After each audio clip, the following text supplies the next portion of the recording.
जी अस्सलाम वालेकुम। मैं हूँ अवैस सलीम और आज मेरे साथ मौजूद हैं एक दो फिर काफ़ी दिनों के बाद अहमद वलीद साहब। वलीद साहब बड़े सीनियर सहाफ़ी हैं, लाहौर में मौजूद हैं। और क्योंकि लाहौर सियासत का गढ़ है उस पर तो नज़र रखते हैं, लेकिन पूरे मुल्क की सियासत पर भी ख़ास तौर पर ये जो पिछले 2 महीने की डेवलपमेंट्स हुई हैं, इनका बड़ा अहम जो है वो इनकी नज़र रही है। उस पर ये लोगों से बात भी करते रहे हैं, तो इनसे पूछते हैं कि इस वक्त हो क्या रहा है। तो वलीद भाई, आपका शुक्रिया वक्त देने के लिए। जरा ये बताएं कि एक तो बड़ी उम्मीद थी लोगों को कि जी इमरान खान साहब की हुकूमत जाएगी, उन्होंने बड़ी महंगाई कर दी है, नई हुकूमत आएगी तो नई हुकूमत हमें बड़ा रिलीफ देगी। लेकिन अभी तक इन 2 महीने में आपको क्या लगा है कि ये जो इतने जोरों शोर से आए थे, इनके पास कोई प्लान नजर आ रहा है आपको?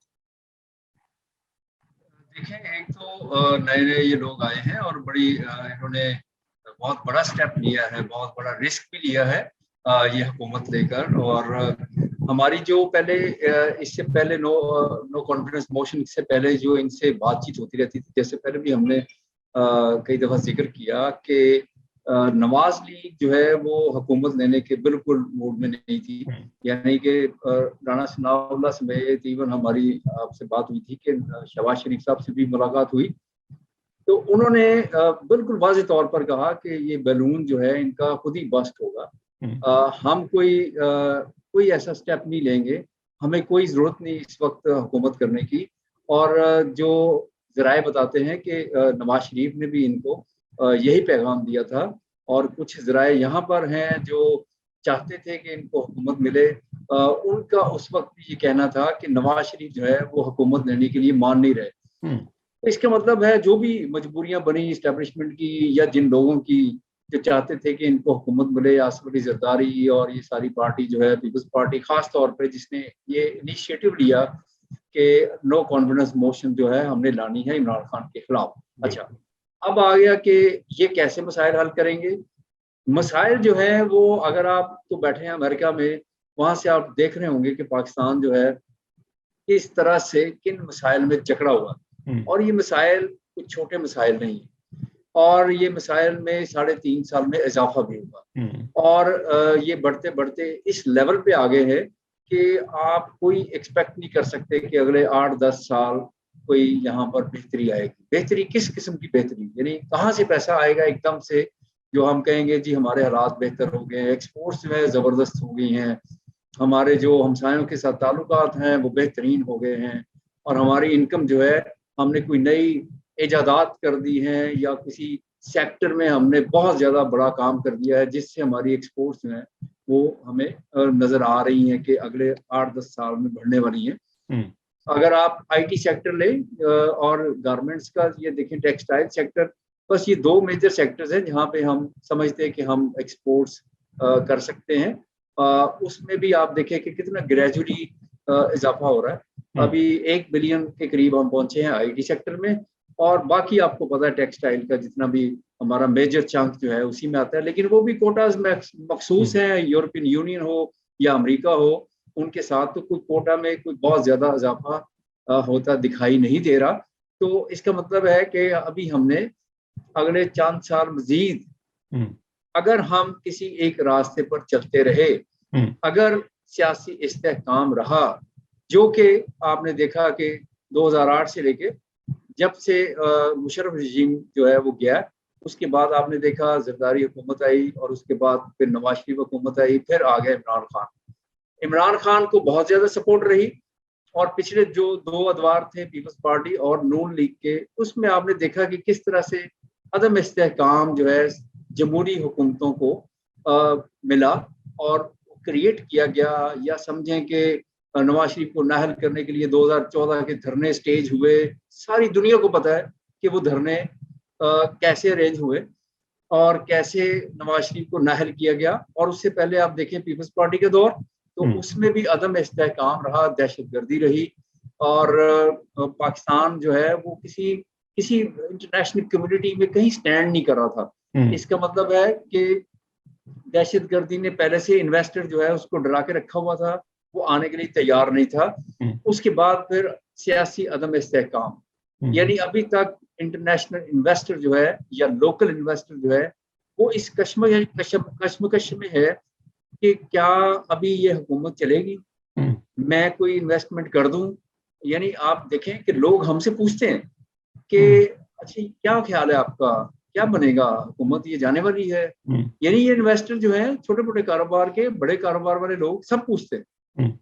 जर्नलिस्टों से इसलिए पूछते हैं कि शायद उन्हें होता है कि इनको थोड़ा सा इल्म होता है कि क्या होने वाला है, और फिर उसी हिसाब से वो अपने फैसले करते हैं। तो इसका मतलब है कि इतने अदम इस्तेहकाम और इतना कुछ होने के बाद हम कैसे एक्सपेक्ट करें कि ओवरनाइट जो है हम बहुत ज़्यादा बेहतरी की तरफ जा रहे हैं। बहुत ज़बरदस्त किस्म की ये जो नून लीग और पीपल्स पार्टी की हुकूमत है, ये एकदम से मिरेकल करेगी और कोई बहुत बड़ा पाकिस्तान में एक रेवोल्यूशन आने वाला है तरक्की का। तो वो मेरा नहीं ख्याल कि अभी कोई अगले चंद साल कोई नजर आ रहा है हमें। हाँ, अगर आप इस्तेहकाम के साथ चलना शुरू करें तो फिर शायद कोई थोड़ी बहुत आहिस्ता आहिस्ता से बेहतरी आनी शुरू हो, क्योंकि बुनियादें बड़ी कमजोर हैं और उसी उसी की बुनियाद पर हमने तरक्की करनी है। और तरक्की जो है वो ऐसे कोई मतलब एकदम से बारिश नहीं होगी कि आपकी तरक्की नजर आना शुरू होगी। दुनिया के जो बड़े मुल्क हैं, अमेरिका जैसे, उनका पाकिस्तान में उस तरह से इंटरेस्ट नहीं है। आपने देखा अफगानिस्तान में वो वहां से चले गए खामोशी से और पीछे एक बहरान छोड़ गए, और फिर वो ऑब्वियसली तालिबान जो है वो कोशिश कर रहे हैं कि किसी तरह से शायद हमें इंटरनेशनल कम्युनिटी को हेल्प आउट कर दे। पाकिस्तान भी अपीलें करता रहा कि उनको पैसे दें, शायद कोई हमारा वहां पे कोई स्टेक लग जाए, क्योंकि इंडिया वहां से जा चुका है, शायद हमें कोई माली फायदा पहुंच सके। लेकिन आपने देखा वो सब कुछ ऑफ हो गया। यानी पाकिस्तान का अफगानिस्तान में they have nothing to expect.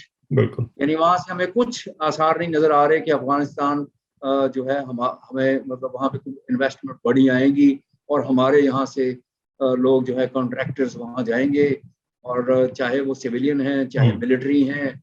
जो एक्सपेक्टेशन लगा के हम बैठ गए थे, जो वहां पे जाके हम चाय पी रहे थे कि जी अब तो हमारा ये बन गया और हम तो जबरदस्त, लेकिन आप देख रहे हैं रिजल्ट्स के क्या हैं। यानी कि ये आपने है हमारी पॉलिसी के नतायज।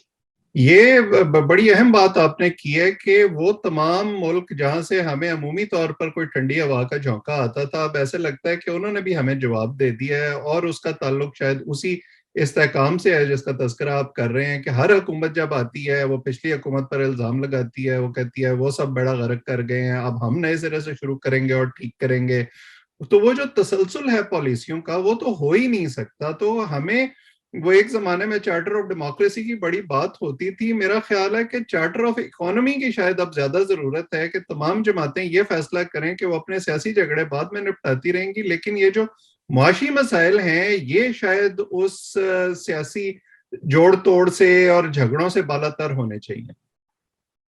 देखिए, चार्टर ऑफ इकोनॉमी जब इमरान खान साहब की हुकूमत आई तो शहबाज शरीफ जो है वो मुतअद्दिद बार उन्होंने कहा कि कुछ चार्टर ऑफ इकोनॉमी कर लेते हैं, आए बैठे बात करें। लेकिन खान साहब जो है वो किसी और मूड में थे और वो कोई बहुत बड़ा रेवोल्यूशन लाना चाह रहे थे इकोनॉमी का।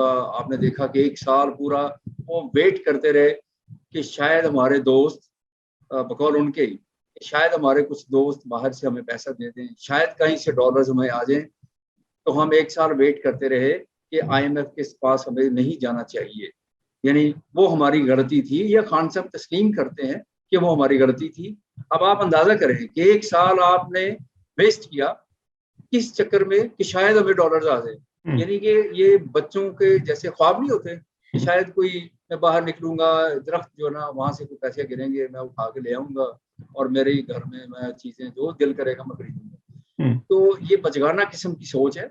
कोई आपको पैसे नहीं देने वाला। आपके जो अच्छे दोस्त हैं, किसी टाइम पे मुशर्रफ साहब ने एक बड़ी अहम एक मीटिंग की लाहौर में, तो उसमें मैं भी मौजूद था। तो बड़ी खुल के बातें की उन्होंने उस टाइम पे, जब आपको याद होगा इराक वॉर चल रही थी। तो पाकिस्तान के बारे में कहा जा रहा था कि इसके बाद, इराक के बाद पाकिस्तान की बारी है। तो उस दौरान मुशर्रफ साहब ने बड़ी खुल के बातें की कि पाकिस्तान कहाँ खड़ा है। उन्होंने ये बताया कि कोई दोस्त मुल्क नहीं है, सबके इंटरेस्ट हैं। जिनको हम समझते हैं कि हमारे बड़े अच्छे दोस्त हैं, उनके इंटरेस्ट है। अगर उनके इंटरेस्ट होगा तो वो हमें पैसे देंगे या हमारी हेल्प करेंगे। अगर इंटरेस्ट नहीं है तो फिर कोई आप एक्सपेक्ट ना करें उनसे। तो ये बात जो है आज भी उसी तरह से वैलिड है। कि चाहे यूएई हो, चाहे सऊदी अरब हो, चाहे अमेरिका हो, चाहे चाइना हो या कोई भी और मुल्क हो, अगर उनका कोई इंटरेस्ट है तो वो आपके साथ माली ताउन करने की पोजीशन में होंगे, या कोई कंडीशंस होंगी जो अप्लाई करेंगे और आपको कुछ पैसे देंगे। लेकिन जो जो आपकी इकोनॉमी नीचे जाती जा रही है, आपके दोस्त भी कम होते जा रहे हैं। यानी दोस्ती से मुराद कि आपके साथी जो हैं, जो जिन पे आप एक अरसा रिलाय करते रहे और पाकिस्तान को आदत पड़ गई कि शायद ये हमारे बड़े अच्छे दोस्त हैं, उनके अपने मकासद थे, चाहे वो अफगानिस्तान का जिहाद हो, चाहे वो कोई और उनकी अप्रोच हो कि वो समझते हैं कि पाकिस्तान एक ऐसा मुल्क है जहां हमें कुछ फायदा नजर आ सकता है, तो इसको आप थोड़ा बहुत पैसा जो है इंजेक्शन लगाते रहें। तो लेकिन आप वो देखें, आप तो वो इंजेक्शन भी बंद हो रहे हैं। यानी आप जाते हैं, बात करते हैं, यूएई जो है वो इंडिया के साथ राब्ते बढ़ा रहा है, इसराइल के साथ बढ़ा रहा है, सऊदी अरब जो है वो भी इसी मोड में है, बाकी जो मुल्क हैं कतर वगैरह, वो अपने हर कोई अपनी इकोनॉमी देख रहा है। उनको पाकिस्तान में अब वो उस तरह से उन्हें पता है कि हम इनको पैसे देंगे तो समझे पैसे डूब गए, ये कहाँ से हमें वापस करेंगे। आप रीनिगोशिएट और आप कराने चले जाते हैं दोबारा से कि जी हमें डेफर्ड पेमेंट कर दें, हमारे ऑयल में डेफर्ड पेमेंट कर दें। तो ये आपकी तो रिक्वेस्ट है, अपील है कि आप जाके उनसे मिलते करते कि भाई हमारे अब मामला ये हो गए हैं तो हमें थोड़ी सी हेल्प कर दें। लेकिन ये ऑब्वियसली ज्यादा देर नहीं चलेगा। अब आपको, अगर आप चाहते हैं, खास तौर पे ऐसे इदारे जो इस मुल्क के करता धरता है, वो समझते हैं कि हमें यार आगे चलना है, तो एक स्टेबिलिटी के साथ चलना पड़ेगा। आए रोज प्राइम मिनिस्टर चेंज करने से कोई स्टेबिलिटी नहीं आएगी। आए रोज आप मुल्क में अदम इस्तेहकाम पैदा करेंगे या पार्टीज जो हैं वो करेंगी, तो वो आप मुआशी इस्तेहकाम नहीं देख सकते। और बड़े अफसोस की बात है, देखिए खास तौर पे आप देखें यंग जनरेशन, जिन्हें लाखों करोड़ों नौकरियां चाहिए, जिनके साथ वादे हुए कि हम 1 करोड़ नौकरियां पैदा करेंगे, आप यकीन करें कि बेशुमार हमारे इर्द गिर्द लोग हैं जो नौकरियों से महरूम हो गए। और जो यंग लोग हैं वो बेचारे 15-15 हज़ार की नौकरियां एक्सेप्ट करने पे तैयार है। यानी कि ये मैं आपको इसलिए बता रहा हूँ ये चीजें कि आज से कोई 10 साल पहले, 12 साल पहले हम लोगों को हायर करते थे और थोड़ी सी ट्रेनिंग के बाद 25 से 30 और 35 हज़ार रुपए स्टार्ट नौकरी देते थे। लेकिन आज वही स्टूडेंट्स जो हैं वो आप देखें इधर उधर के इदारों में 15 से 20 हज़ार में नौकरी करने के लिए तैयार हैं, क्योंकि नौकरी है ही नहीं। तो ये हालात है, बड़ा यानी दुख भी है। लेकिन अगर यानी अभी जो हुकूमत ये वाली है या अगले इलेक्शन होंगे, मेरा ख्याल है खान साहब को इंतजार करना चाहिए, अपनी पार्टी को उसकी तंजीमें नो करें, सियासत करें बस। सियासत में कोई एंड नहीं है कि आज आप आउट हो गए हैं तो कल आपकी पार्टी भी खत्म और सियासत भी खत्म। सियासत आपकी चलती रहेगी, अगले इलेक्शन में अच्छा टफ टाइम दें, काम करें, लेकिन खुदारा यानी इकोनॉमी और इन चीजों में सियासत बंद करें। आखिर में मेरा ख्याल है इन्हीं चीज़ों पे हम थोड़ी सी बात कर लेते हैं। ये जो अब मंजरनामा बन रहा है, आपने शुरू में कहा था कि नवाज शरीफ साहब शायद तैयार नहीं थे हुकूमत बनाने के लिए, उनको राजी किया गया। कुछ चीज़ों का अंदाजा शायद इन्हें भी हुकूमत में आने के बाद हुआ, और हम सब जानते हैं कि ये फैज़याब नहीं होना चाहते थे, तो हुकूमत बनाना इन्होंने बेहतर समझा।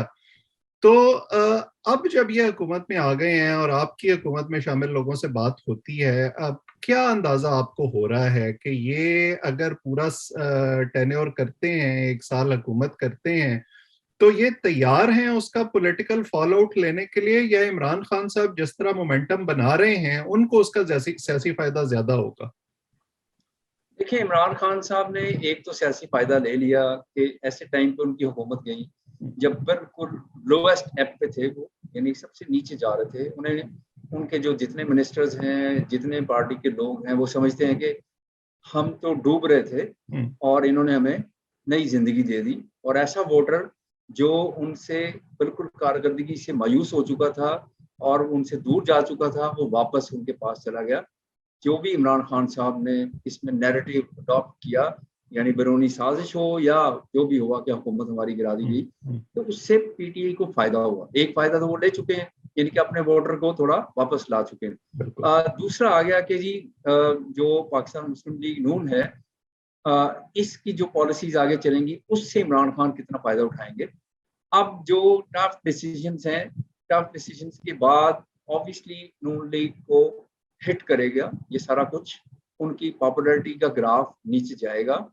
लेकिन अगर ये ऐसी, क्योंकि हमेशा से ये करते रहे ऐसी चीजें कि बिल्कुल एंड पे जाके कुछ ऐसे प्रोजेक्ट्स या कोई ऐसी चीजें कर देते हैं जिससे लोग समझते हैं कि यार अब ये इन्होंने देखे ना, अब ये चीजें कर दी हैं। तो मेरा ख्याल है कि यही इनकी स्ट्रेटजी होगी। अभी कुछ माह तो ये इसी का नैरेटिव यही इनका चलेगा कि जी पिछली हुकूमत इमरान खान के दौर में ये देखें ये क्या क्यों हुआ था, उसकी वजह से हमें खमियाजा भुगतना पड़ रहा है। तो ये चलाते रहेंगे उसको, लेकिन उसके बाद इनको फिर कुछ ऐसे स्टेप्स लेना पड़ेंगे। खासतौर पे ये बजट आ रहा है या मतलब अगले साल में जब बजट के बाद इलेक्शन आने हैं, तो उस दौर तक, उस टाइम तक ये कोई ऐसे कोई पैसे सेविंग के लिए कुछ ऐसे काम करते हैं तो थोड़ा बहुत ये सरवाइव कर पाएंगे। हाँ, ताहम ये जरूर है कि ये नहीं है कि मुस्लिम लीग नवाज जो है वो इस 1 साल 1.5 साल में बिल्कुल ही इन फैसलों की वजह से बिल्कुल ही आउट हो जाएगी। हाँ, थोड़ा सा इसके जो इनके पॉलिटिकल जो मुखालफीन है उनको फायदा जरूर पहुंचे। बिल्कुल सही। तो देखते हैं अब इन चीजों में से क्या निकलता है आगे, ये जमातें क्या अपने लाया अमल बनाती हैं।